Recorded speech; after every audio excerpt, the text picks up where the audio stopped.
Fear. We're all afraid of something. Maybe it's something coming, like you're afraid of spiders, arachnophobia, afraid of small spaces, claustrophobia, afraid of heights, acrophobia, or maybe you have a darker, deeper, more irrational fear. What are you afraid of? What are your phobias? Be sure to come back after the intro.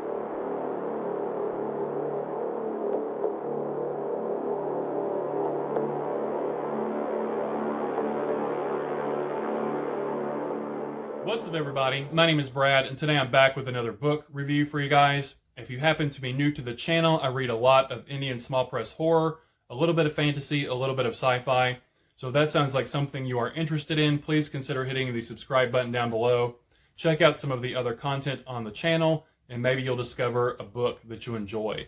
But for today's book review, we are going to be talking about Fear of Freestanding Objects by Doug Rinaldi. And this is put out by Mayhem Street Media. This book, it is a collection of short stories that explores the darker recesses of the mind where your fears have buried down deep. So this is actually my second time reading anything by Doug. First time was this little collection, novella that he co-wrote with Curtis M. Lawson called Those Who Go Forth into the Empty Place of Gods. I probably read this one around this time last year. I'll link the review up here in the corner. I really enjoyed this book.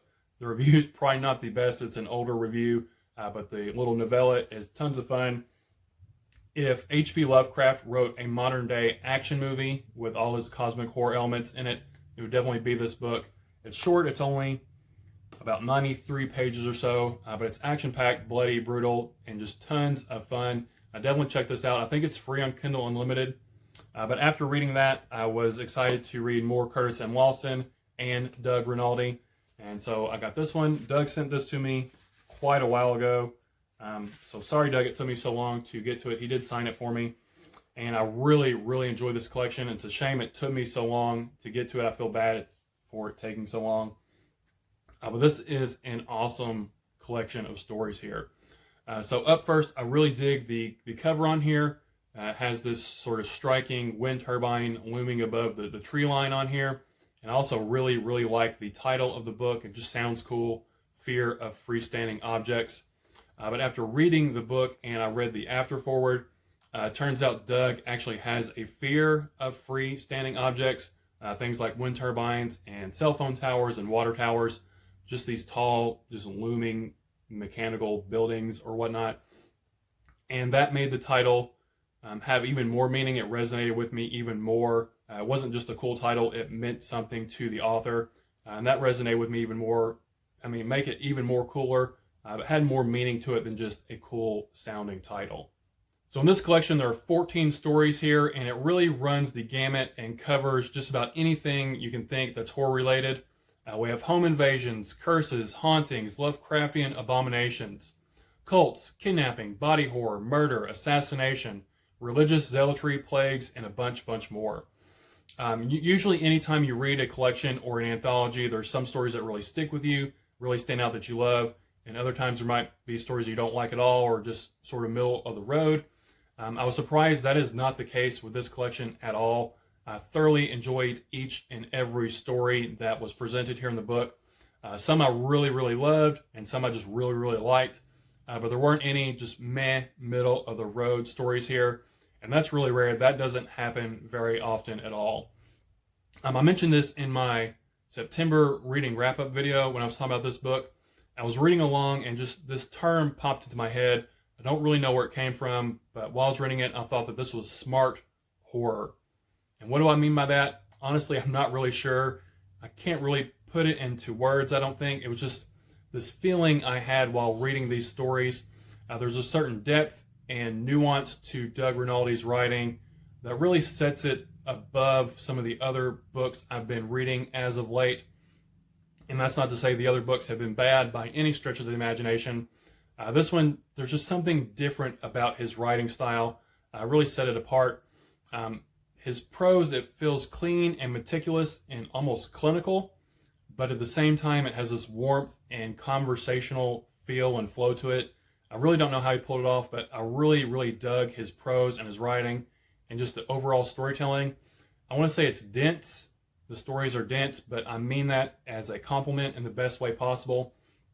You feel like you get a lot more out of the 20 pages or so that the stories run for than you would in other stories. I know there's a lot packed in there, a lot of story, a lot of emotions and whatnot, a lot of fear, and I think that's where this smart horror is coming from. Maybe, I'm not really sure. It's not that he uses a bunch of big words or terms you don't understand. Just something about the writing and storytelling just feels smart, and that's the best way that I can describe it. So let's go ahead and I'm going to do my 2 sort of honorable mentions, and then we'll get into my top 3 stories in the book. And the honorable mentions, they're not in really any particular order, just other stories that really stood out to me. There's a story near the beginning called Bequeathed, and I really enjoyed this one. It was sort of heartwarming and touching, but also sort of sinister at the same time, and I'll let you read it for yourself. And the other one was The Sickening. I really enjoyed The Sickening. There's this guy, he's sort of going back, basically the world has been destroyed by this plague, this sickness, and he's going back to sort of the epicenter of this to try to find out where it came from, what happened. And I just really liked the direction this story took. It was a lot of fun. I really enjoyed it. It's set in like medieval times, almost felt sort of cavemanish, but a little bit more advanced than that. I really like that one. So those are my 2 honorable mentions, The Sickening and Bequeathed. Those are great stories. Definitely check them out. But my top 3, so number 3 is An Incident in Central Village. And this one, and I'm going to give brief little descriptions. I don't want to spoil anything too much. An incident in Central Village. A boy comes home after wrecking his bike. After wrecking his bike. If I can talk today. A boy comes home after wrecking his bike to discover something's off, something's not right. There's people, there's people out in the woods doing some strange things, and something seems to be lurking beneath the ground. Story number 2, The Yattering. I know The Yattering is a lot of other people's favorite story in the book. This one is about a haunted bookstore, and we're all book lovers if you're watching this video, so that really stuck with me. I really enjoyed that setting, a haunted bookstore. But it's about this guy investigating, and he's trying to find out sort of the origins of this ghost, where this ghost came from that's haunting this bookstore. So my number 1 story in the book is In-Game Dementia Praecox, I believe is how it's pronounced. I'm not going to say too much about this one. I don't want to spoil it.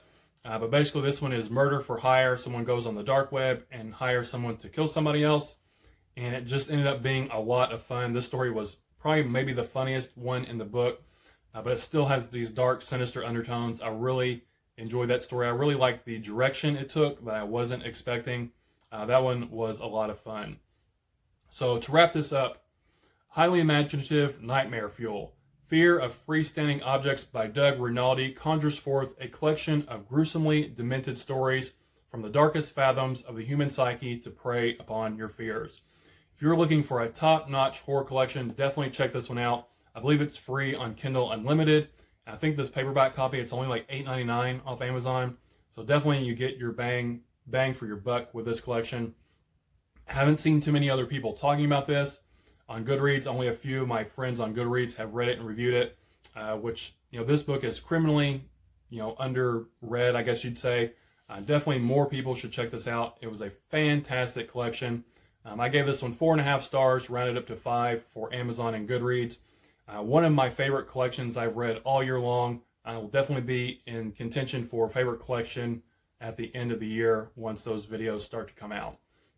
But definitely check it out. This has been my 4.5 star review of Fear of Freestanding Objects by Doug Rinaldi from Mayhem Street Media. If you're looking for horror short stories, it's October, Halloween's coming up. This would definitely be a fantastic collection to read, throughout the month of October. That's all I have for you guys today. So thank you all for spending your time with me. Again, my name is Brad, and I'll talk to y'all later. Bye.